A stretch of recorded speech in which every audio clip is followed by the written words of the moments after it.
Bien, buenas tardes. Hoy vamos a trabajar con el último tema de la unidad 4.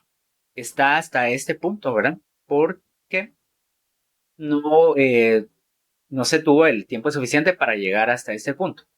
Pero ubíquenlo en que es un tema que complementa todo lo que se vio en la unidad 4. Regresión múltiple con interacciones. No se puede hablar de interacciones si no es una regresión múltiple, ¿verdad? Eso es un principio.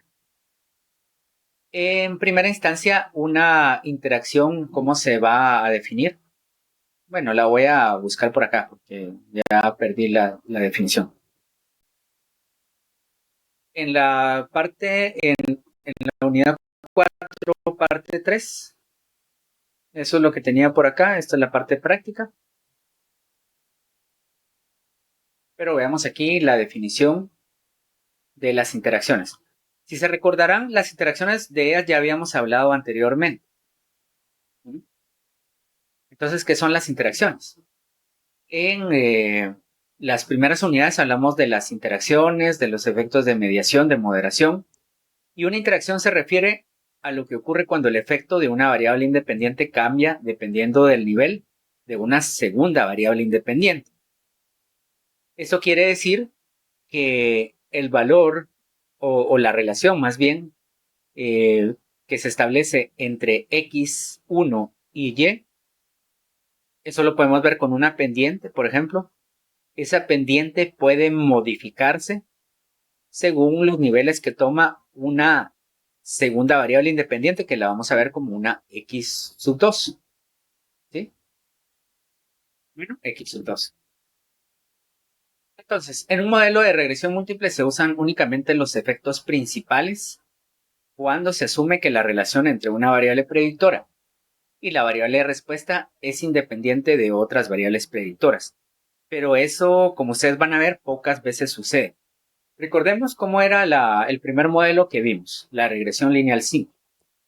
Bueno, yo les dije, este modelo nos sirve mucho porque para poder hacer una predicción o una explicación de una variable, se requiere de más de una variable generalmente.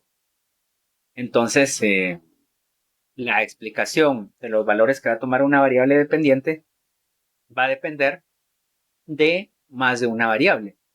Y después vimos que las variables en algunos casos requieren transformaciones. Las transformaciones logarítmicas eran las que más se recomendaban. Ya hablamos de eso. En otra ocasión hablamos de que a veces se requieren agregar términos polinomiales.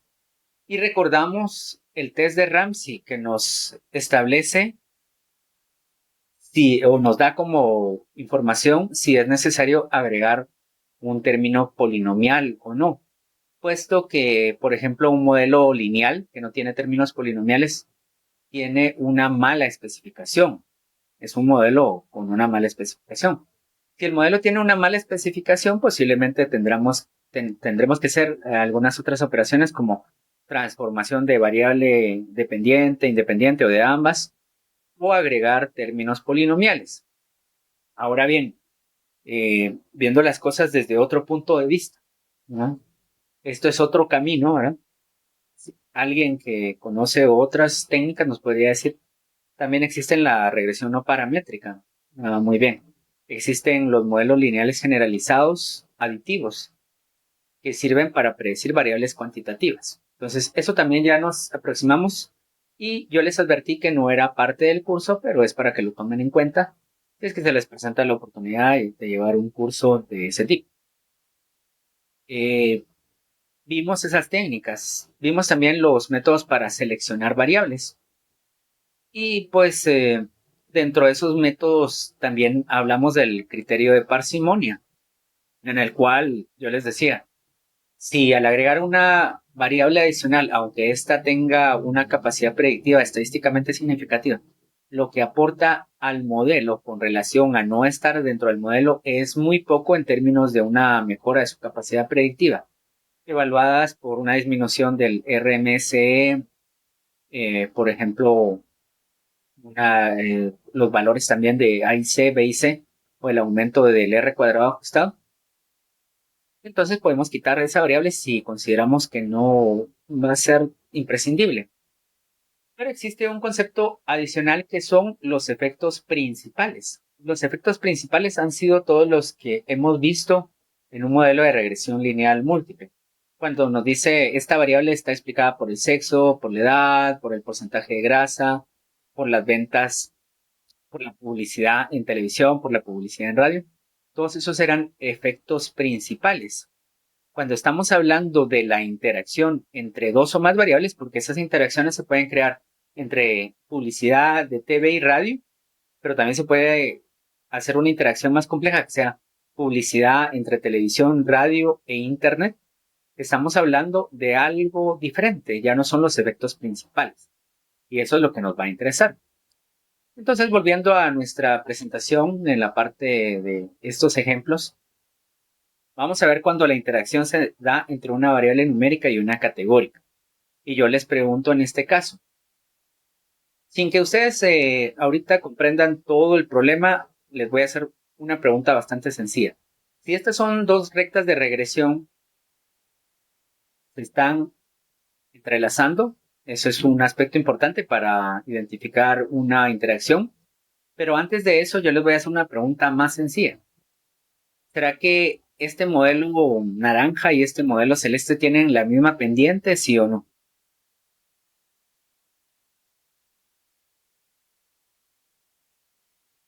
Ok, perfecto, ¿cuál tendrá una mejor capacidad predictiva? Si vemos que mientras más grande es la pendiente, ocurre algo y mientras más pequeña ocurre otra cosa. ¿Cuál tiene la mejor capacidad predictiva? ¿La pendiente celeste, perdón, la recta celeste o la recta naranjada?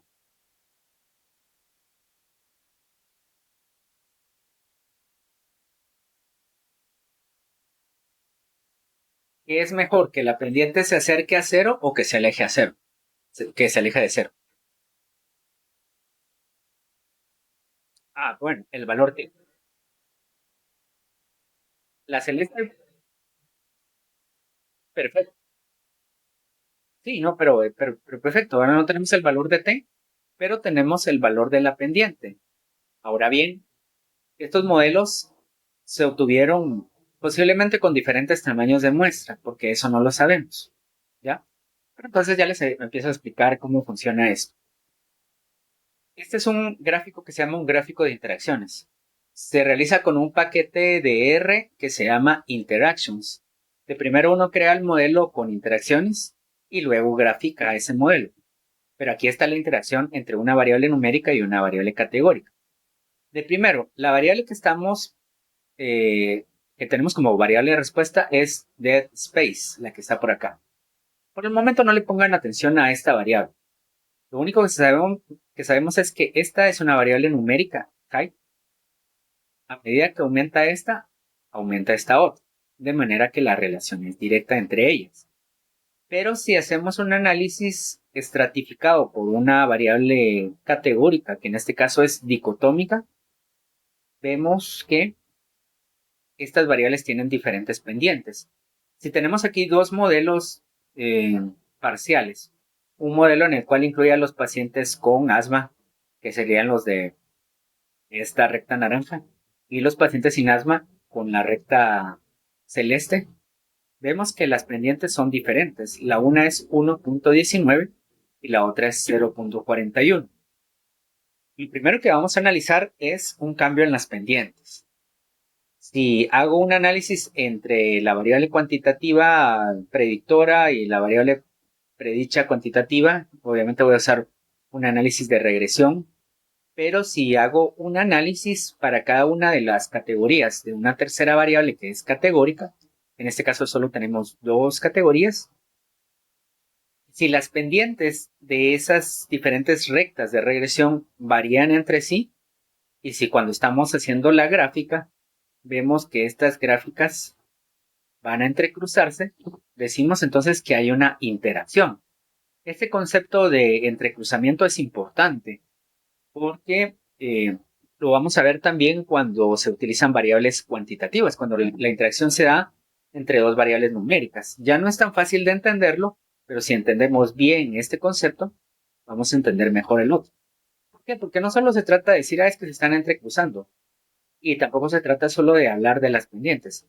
Se trata de que cuando los pacientes no tienen asma, generalmente el efecto que va a ejercer esta variable predictora sobre la variable respuesta va a ser un efecto más grande que cuando este paciente tiene asma, ¿sí?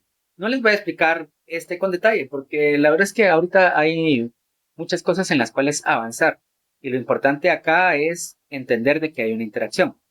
Bueno, entonces empezamos con el modelo.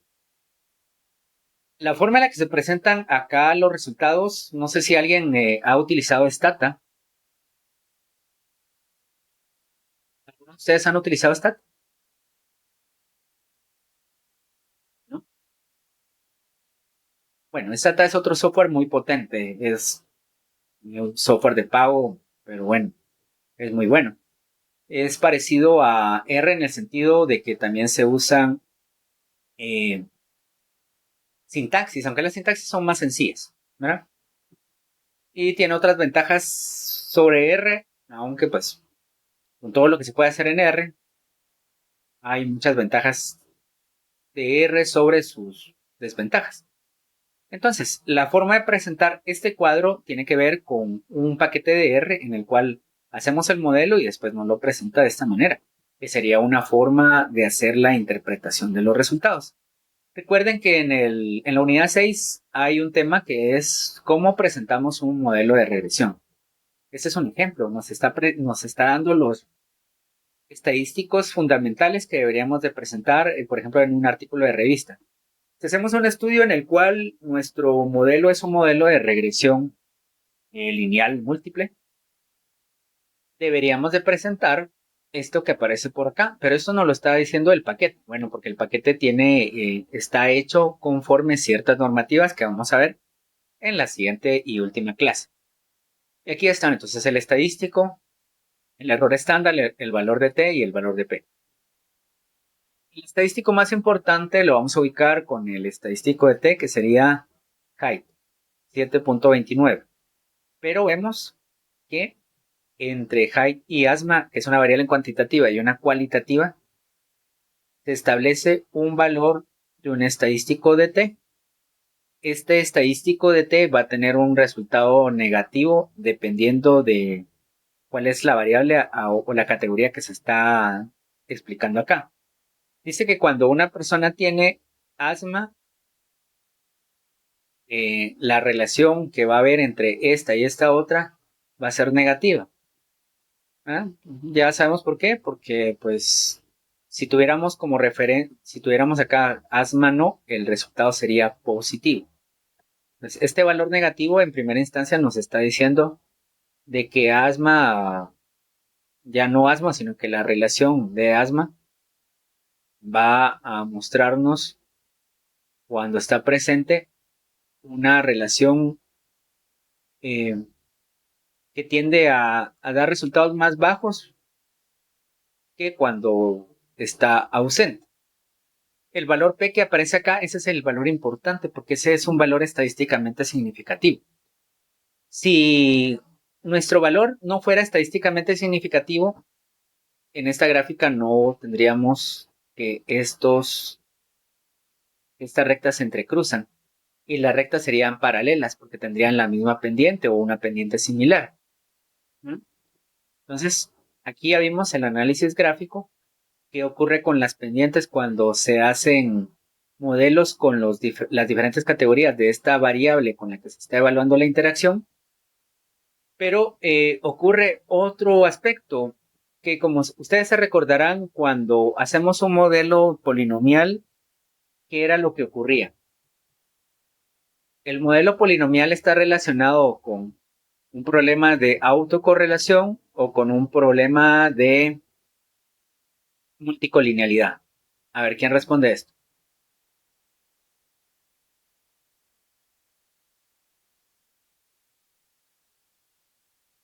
Un modelo polinomial en el cual tiene x al cuadrado, podría ser x al cubo con sus diferentes pendientes. ¿De qué va a pecar desde el principio? ¿De autocorrelación o de multicolinealidad? Múltiple. Bueno, perfecto. Lo mismo ocurre con esto, porque son términos en cierta manera redundantes, ¿verdad? Entonces, acá también vamos a tener problemas de multicolinealidad. Lo que ustedes deben de hacer para evitar los problemas de colinealidad es una técnica que se conoce como el centrado de la predictora cuantitativa. Nosotros ya vimos la estandarización de las variables. Y en la estandarización tomamos en cuenta una resta de cada uno de los valores de la media muestral y eso dividido dentro de la desviación estándar muestral. Pero hay un concepto que se llama centrado y el centrado solo implica que a cada valor le vamos a restar la media de esa variable. Entonces, eso quiere decir que es como una estandarización a medias, ¿verdad? Pero a eso se le llama centrado. Cuando hacemos modelos de estos que contienen interacciones, generalmente empezamos a trabajar con el modelo, con las variables que aparecen por acá. Sin embargo, cuando hacemos la evaluación vamos a encontrar que hay multicolinealidad.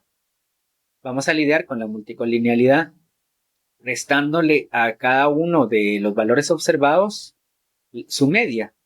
¿Y eso por qué se hace así? Porque lo que estamos cuantificando solo es un cambio, ¿verdad?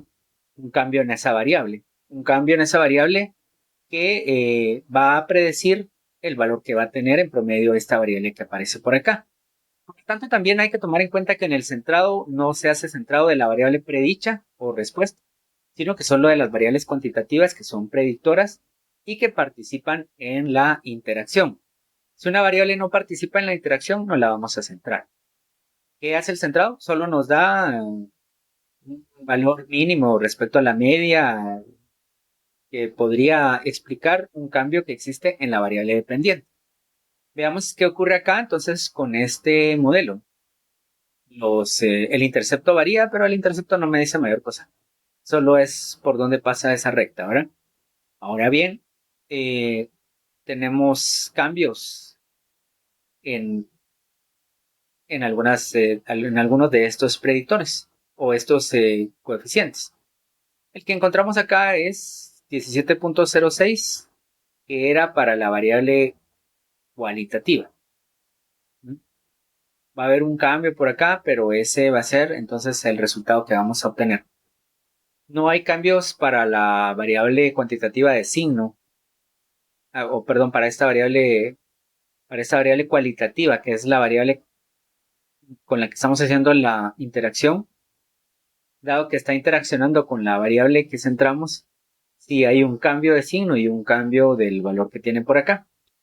Pero esto también se hace no solo para evitar los problemas de multicolinealidad, sino que para que sea más fácil hacer la interpretación de los efectos de las variables. Es una nueva técnica que hemos conocido hoy, el centrado de la predictora cuantitativa. Bueno, ¿y qué ocurre cuando la interacción se da entre dos variables numéricas? El problema, me dan un minuto.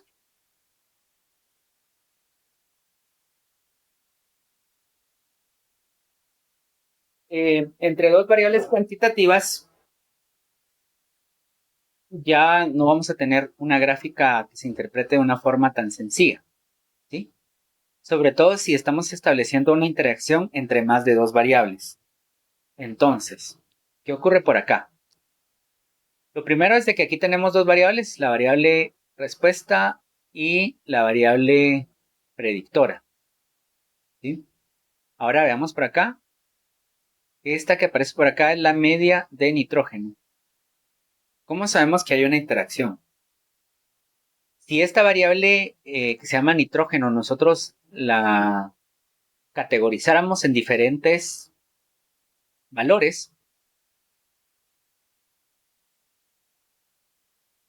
si categorizáramos esta variable en diferentes valores, ¿qué es lo que va a ocurrir?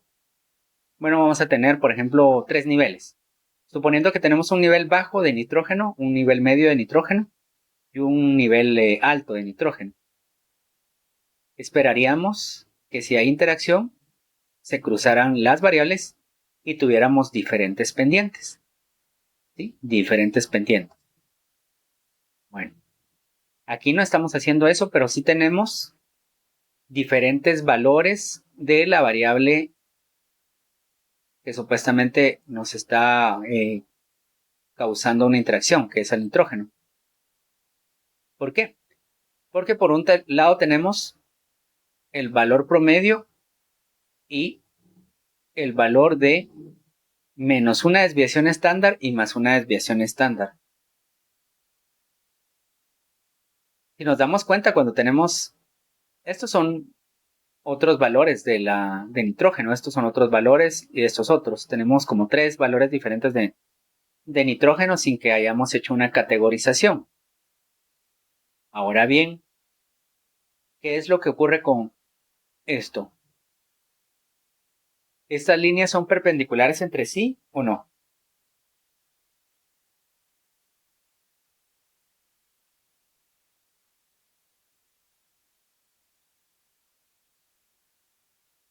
Vean, las líneas que aparecen acá es la relación entre cloro y la variable respuesta a diferentes niveles de nitrógeno.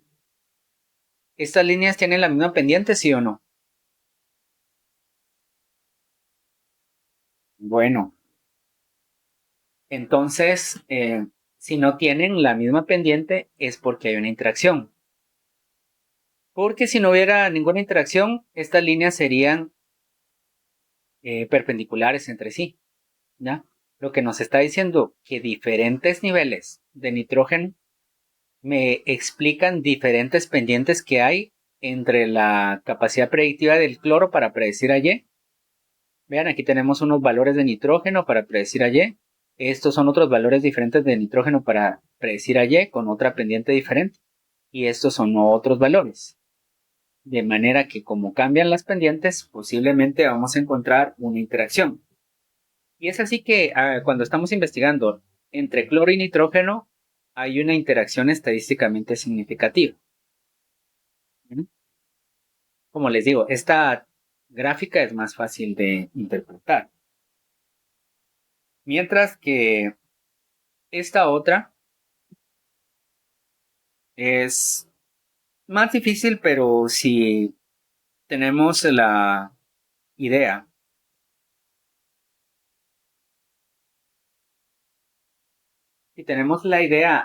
vamos a poder hacer entonces una interpretación de este predictor. Bueno, ¿qué pasa cuando hay otra tercera variable?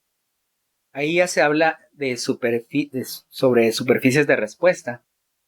Eso posiblemente lo vayan a ver en el curso de diseños experimentales, ¿ya?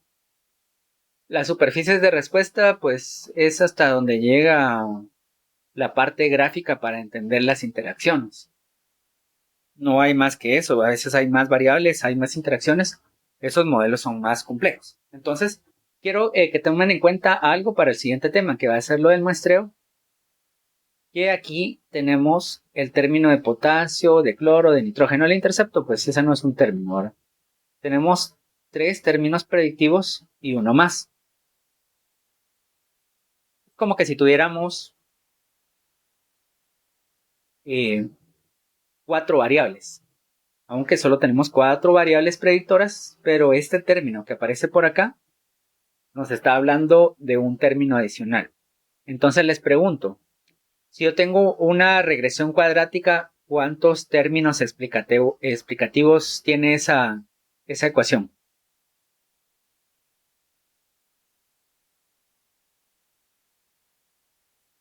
Ecuación cuadrática, recuérdense. Regresión cuadrática. ¿Cuántos términos explicativos tiene? Si yo digo que aquí hay 4 términos explicativos, que serían las 3 variables independientes y su interacción, ahora bien, en la regresión cuadrática, ¿cuántos términos explicativos hay?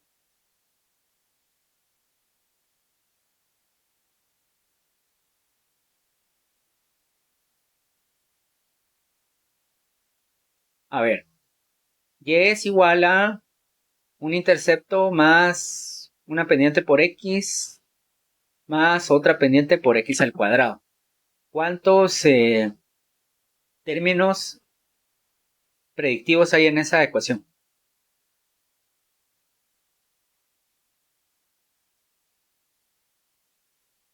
Exacto. Sin contar el intercepto, habrían dos términos predictivos.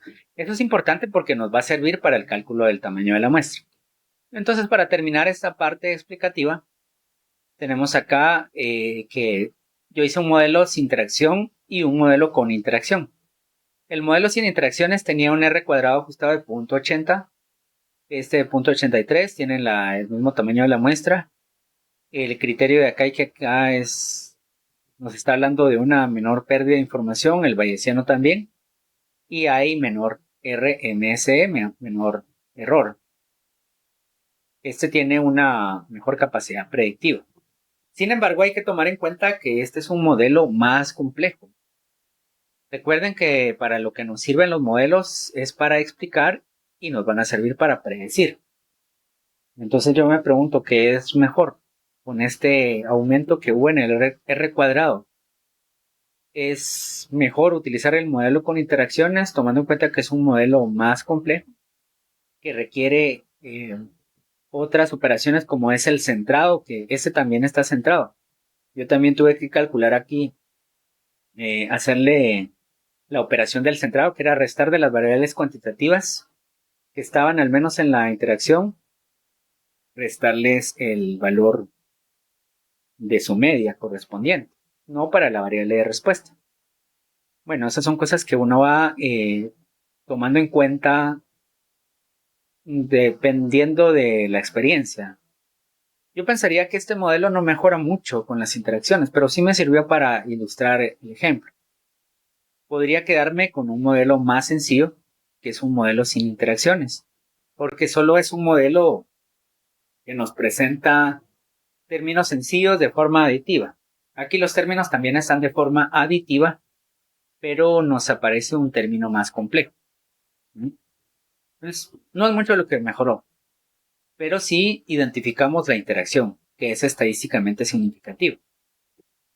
Si nosotros comparamos la interacción, el tamaño del efecto con los efectos principales, que ahora ustedes ya saben que este es un efecto principal. Bueno, entonces, ¿cuántos efectos principales tenemos acá?